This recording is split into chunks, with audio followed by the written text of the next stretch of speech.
बिस्मिल्लाहिर्रहमानिर्रहीम अस्सलाम वालेकुम।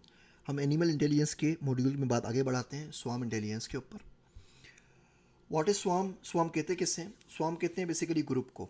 वो ग्रुप या ग्रोह हो सकता है, मजमा हो सकता है, जानवरों का, परिंदों का या इंसानों का। Aggregation of similar animals generally cruising in the same direction. बहुत सारी चूंटियाँ, बहुत सारी मछलियाँ, बहुत सारे बारहसिंगे, बहुत सारे कॉकरोचेज़, ये सब के सब अगर एक साथ मिलकर कोई काम कर रहे हो तो उसको हम स्वाम कहेंगे।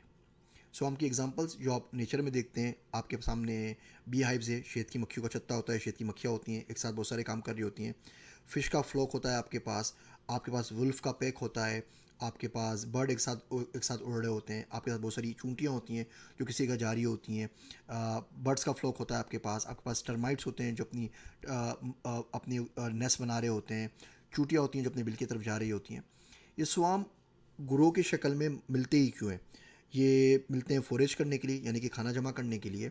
ये स्वाम की शक्ल में मूव करते हैं माइग्रेट करने के लिए। आपने देखा होगा, आपने सुना होगा कि परिंदों की नकल मकानी होती है गर्म इलाकों से सर्द इलाकों की तरफ या सर्द इलाकों से गर्म इलाकों की तरफ।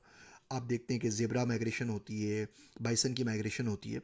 इसके अलावा अगर डिफेंस करना हो, कोई प्रेडेटर को इन पे हमला कर दे, तो ये लोग सब मिलके उसका जवाब देते हैं।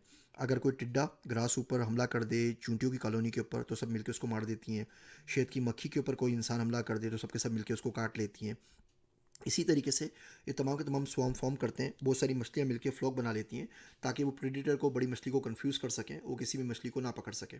जो क्रिल्स होते हैं वो भी स्वार्म्स बनाती हैं। क्रिल्स छोटा सा झींगा होता है जिसको वेल मछली खाती हैं, वो भी इस तरह का पूरा अपना फ्लॉक बना लेती हैं प्रेडिटर को कंफ्यूज करने के लिए। स्वार्म्स कलेक्टिवली तौर पर, इज्तमाही तौर पर वो चीज़ अचीव कर लेते हैं जो इंडिविजुअल अकेले अकेले अचीव नहीं कर सकते।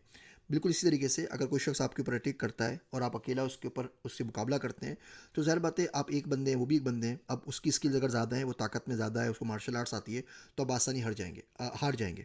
मगर अगर आपका पूरा मोहल्ला मिलकर आपके साथ उससे लड़ता है और वो एक शख्स है, वो कितना ही ताकतवर हो, लेकिन अगर आप 100 बंदे हैं, आप उसको पत्थर भी उठा के मारें, हल्के हल्के चमाट भी उसको मारें, तो बंदा आपसे नहीं जीत सकता। तो ये स्वाम इफेक्ट होता है। आप इज्तमाही तौर पे वो अचीव कर सकते हैं जो इंडिविजुअली आप अचीव नहीं कर सकते। इंटेलिजेंस हम ऑलरेडी पढ़ चुके हैं कि हम किस तरीके से प्रॉब्लम को सॉल्व करते हैं। हमने पहले देखा पिछले लेक्चर्स के अंदर कि इंटेलिजेंस में हमारे पास 5 चीज़ें होती हैं, 5 कंपोनेंट्स होते हैं। कोई एजेंट होता है हमारे पास जो कि एक्ट कर रहा होता है, मूव कर रहा होता है। कोई इन्वायरमेंट होती है, उसके आसपास का माहौल होता है। परसेप्शन होती है, किस तरीके से अपने आसपास के माहौल को हम सीख सकते हैं, समझ सकते हैं और उसको महसूस कर पाते हैं। एक्शंस होते हैं, उसमें हम कोई ना कोई अमल कर रहे होते हैं, रद्द अमल कर रहे होते हैं, और कोई ना कोई गोल होता है कि किसी तक हमें पहुंचना होता है। ये इंटेलिजेंस की डेफिनेशन हम देख चुके हैं। अब इन दोनों को कंबाइन करते हैं और देखते हैं स्वार्म इंटेलिजेंस किसे कहते हैं। इसकी डेफिनेशन है study of social insects to model their behaviour to solve real life problems.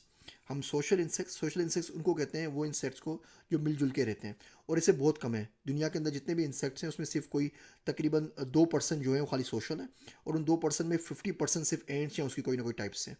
Social insects में हमारे पास एग्जांपल्स में आते हैं एंड्स, बीस मक्खियाँ, टर्माइट्स, दीमक, ग्रास ऊपर्स, टिड्डे, बीटल्स, वास्प जो होती है हमारे पास मधुमक्खी जिसे कहते हैं, कैटरपिलर्स होते हैं, बर्ड्स होते हैं, कॉकरोचेस होते हैं और स्पाइडर्स होते हैं। ये मेन सोशल हमारे पास इंसेक्ट्स हैं। जो इसकी हमारे पास टेक्निकल डेफिनेशन है वो बनती है कि any attempt to design algorithms और distributed problem solving devices inspired by collective behaviour of social insects, colonies and other animal societies. वो तमाम सोशल एनिमल्स, वो हशरातुल अर्ज़ हों, इंसेक्ट्स हों, जानवर हों, परिंदे हों, ममालिए हों, कोई भी हों जो हर्ट की सूरत में, जो कॉलोनीज़ की सूरत में, सोसाइटीज़ की सूरत में रहते हैं और जो सोशल हों, अगर उनसे कुछ सीख के या उनसे कोई इंस्पायर्ड होके हम कोई एल्गोरिथम डिज़ाइन करेंगे, तो तमाम के तमाम एल्गोरिथम, जो तमाम का तमाम प्रोसेस, ये पूरी की पूरी साइंस स्वार्म इंटेलिजेंस कहलाएगी। ये स्वार्म इंटेलिजेंस की बेसिक डेफिनेशन है। इसी बात को अगले लेक्चर में आगे बढ़ाएंगे।